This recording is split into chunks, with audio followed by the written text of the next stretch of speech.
नमस्कार दोस्तों, बुक्स अड्डा में आप सभी का स्वागत है। बहुत सारे छात्रों का, बहुत सारे प्रतियोगियों का यह प्रश्न है कि जो एनसीईआरटी की किताबें होती हैं, एनसीईआरटी की जो किताबें होती हैं वह पढ़ना ज़रूरी है या नहीं है।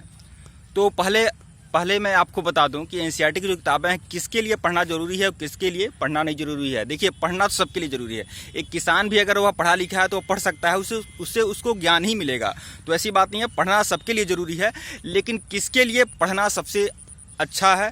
एनसीईआरटी को।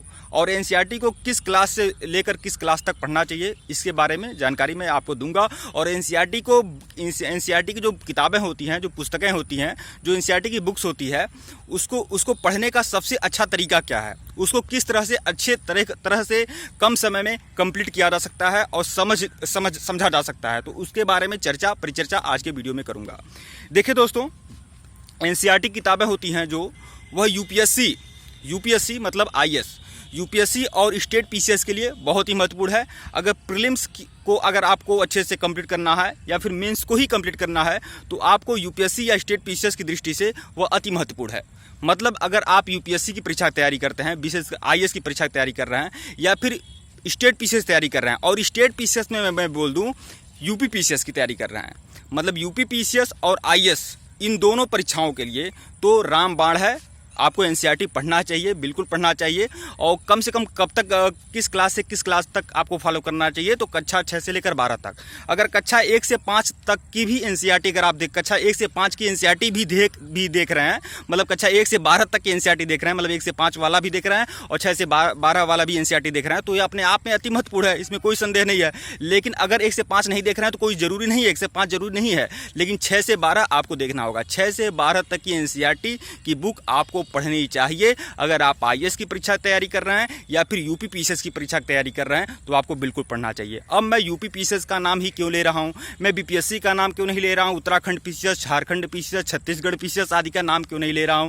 तो देखिए दोस्तों, दरअसल बात यह है, यूपी पीसीएस अभी 1-2 साल से ऐसा रिवाज हो गया है कि यूपी पीसीएस पूरी तरह से उसको फॉलो कर रहा है, आईएएस को फॉलो कर रहा है, यूपीएससी को फॉलो कर रहा है। तो इसलिए आप यह जान लें कि आपको एनसीईआरटी पढ़नी होगी, बिल्कुल पढ़नी चाहिए। और देखिए, एनसीईआरटी आपको पढ़नी चाहिए।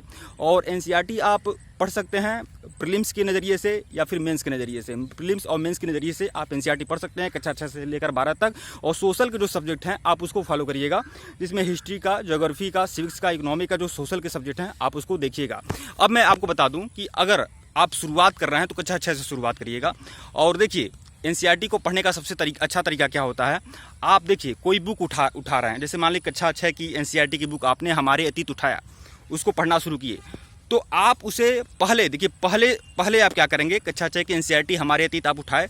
अब आप जो पहला चैप्टर पढ़ रहे हैं तो आप उसे जिस तरह से नॉवेल पढ़ा जाता है, जिस तरह से कहानियाँ पढ़ी जाती हैं, आप वैसे पढ़िए, बिना एकदम आनंद के साथ पढ़िए। आप उसे समझिए मत, समझने की कोशिश मत करिए। किसी ऐसी बात नहीं, कोई एक लाइन पा जाइए, कोई एक पंक्ति पा जाइए, कोई एक शब्द पा जाइए तो उस पर विचार करने लगिए। अभी विचार मत करिए। जिस तरह से कहानी पढ़ते हैं आप उसी तरह से सरसरी निगाह से कक्षा 6 की एनसीईआरटी पूरी आप कंप्लीट कर दीजिए। मतलब कक्षा 6 की इतिहास की एनसीईआरटी हमारे अतीत, जैसे एक बुक आप कंप्लीट कर दीजिए, एकदम सरसरी निगाह से एक उपन्यास की तरह पढ़ डालिए। अब दूसरी बार जब आप पढ़ें, दूसरी बार जब उस बुक को पढ़ रहे हैं तब आप टिक लगाया करिए। जो चीज़ ना समझ में आए आप तब वहाँ दूसरी बार जब पढ़िए तो समझ कर पढ़िए, उसको समझने का प्रयास करिए। कोई पंक्ति अगर आपको नहीं समझ में आ रहा है, कोई शब्द नहीं समझ में आ रहा है, कोई विश्लेषण अगर आप अच्छे से नहीं कर पा रहे हैं तो आप उसे समझने का प्रयास कर सकते हैं। आप गूगल पे सर्च कर सकते हैं, तब दूसरी बार आप समझ कर पढ़िए। और तीसरी बार जब पढ़ रहे हैं तो आप बेहतरीन तरीके से नोट्स बना सकते हैं। तो इस तरह से 3 बार में आप एनसीईआरटी की बुक्स को आप अच्छे तरह से कंठस्थ कर सकते हैं, अपने दिमाग में बैठा सकते हैं। तो इस तरह से आप पढ़िए और इसी तरह से आप कक्षा 6 से लेकर 12 तक की एनसीईआरटी कंप्लीट कर सकते हैं। और एनसीईआरटी किसके लिए ज़रूरी है, तो यूपीएससी की दृष्टि से और स्टेट पीसीएस की दृष्टि से। और स्टेट पीसीएस में मैं यूपी पीसीएस को मैं ज़्यादा प्रीफर करूँगा कि यूपी पीसीएस की दृष्टि से आपको बिल्कुल पढ़ना चाहिए। और प्रीलिम्स के नज़रिए से तो हो सकता है थोड़ा कम महत्वपूर्ण हो एनसीईआरटी, लेकिन मेंस के नज़रिए से बहुत ही महत्वपूर्ण होगा। और एनसीईआरटी क्या होता है, एनसीईआरटी आपका बेस मजबूत कर देता है, आपका जो आधार है वह मजबूत कर देगा, आपको सोचने और समझने की क्षमता मजबूत कर देता है। वहाँ क्या होता है कि एनसीईआरटी में या फिर उत्तर प्रदेश बोर्ड की जो किताबें होती हैं उसमें अंतर क्या होता है, एनसीईआरटी किसी भी चीज़ को समझाता जब है, एनसीईआरटी किताबें जो किसी भी चीज़ को समझाती हैं तो बहुत ही कहानी नुमा रहता है। और उसमें मतलब कि एक जैसे उसका एनसीईआरटी का अगर साइंस की बुक भी उठाएंगे कक्षा 6 की या 7 की, तो उसमें एक कहानी नुमा मतलब एक कहानी की तरह, एक स्टोरी की तरह विज्ञान को समझाया गया है। तो देखिए, जब कोई चीज़ समझाई जाती है एक स्टोरी के माध्यम से, एक कहानी के माध्यम से, तो उसको जो लोग होते हैं वो अच्छे से समझ सकते हैं। तो यही स्थिति होती है। तो कम से कम एनसीईआरटी को आप कक्षा 6 से लेकर 12 तक की एनसीईआरटी अगर आप कंप्लीट करते हैं तो आपको बेनिफिट होगा, इसमें कोई संदेह नहीं है, और आपका आधार मजबूत होगा। और फिर जब कक्षा 6 से लेकर 12 तक की एनसीईआरटी अगर आपने कंप्लीट कर दी तो उसके बाद जो भी किताबें पढ़ रहे हैं, चाहे बिपिन चंद्रा पढ़ रहे हैं, चाहे सतीश चंद्रा पढ़ रहे हैं, या फिर राम शरण शर्मा का प्राचीन इतिहास पढ़ रहे हैं, तो उससे आपको और जैसे ज़्यादा मशक्कत नहीं करनी पड़ेगी, आप अच्छे तरह से समझ जाएंगे। तो मैं बता दूं एनसीईआरटी किसके लिए महत्वपूर्ण है, तो आईएएस के लिए और यूपीपीसीएस के लिए।